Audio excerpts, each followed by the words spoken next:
Okay, anyway, with some people I know, I'll tell you about the piece, since you're not going to see it. You can see it? Okay, Paul, you can see it? Okay, all right. Anyway, this is a lovely, I mean, extraordinary painting by a person, an artist and poet who passed away recently, Warren Govan, and a lot of you must have known Govan or known about him or heard about him.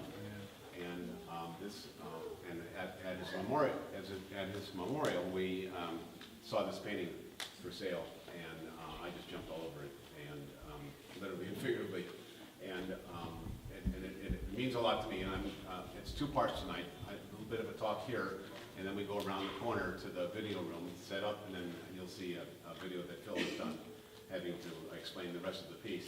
But the painting is it's extraordinary as far as I'm concerned. It's got Joe.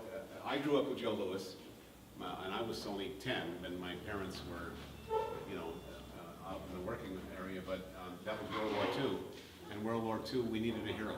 Okay, boom, hero. He was knocking everybody out. Okay, you know what I mean. We were having problems with Germany and Japan at the time, and he represented a ton of stuff.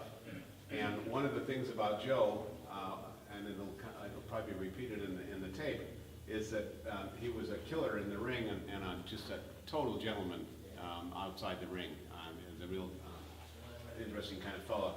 And he ran into trouble at the end of his career. He was doing something called the Bomb of the Month Club. That was what the writers called it. And he was fighting fighters that would challenge him, and then he'd take the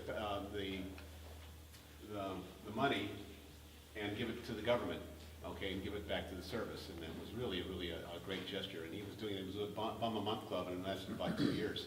So that's like 24 fights in 2 years, and no one even hears about that now. And this is the heavyweight champion of the world, okay? And then the government turned on him and sued him for $2 million, and his career and his life will be explored a little later in the tape. It sort of took a dive, using the fighter's terminology. This is kind of like a Govan thing.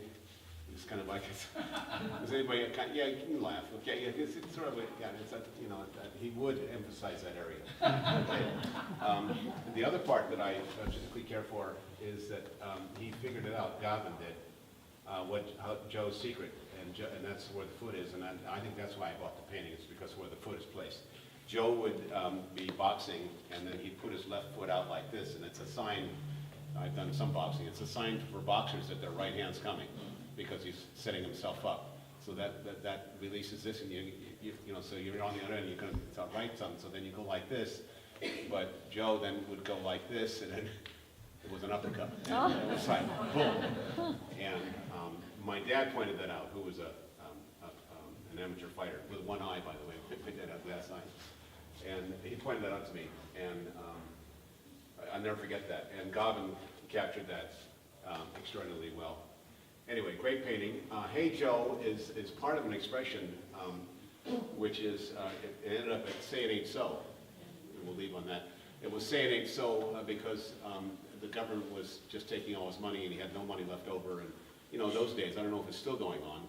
There was all the scandals in the colleges, on the college level now. And but Hey Joe, Say It Ain't So, and it was the kind of like the marquee that everybody felt about Joe, because he was impregnable, and then all of a sudden the government just went in and took its toll. So we want to get up and go right around to the video side.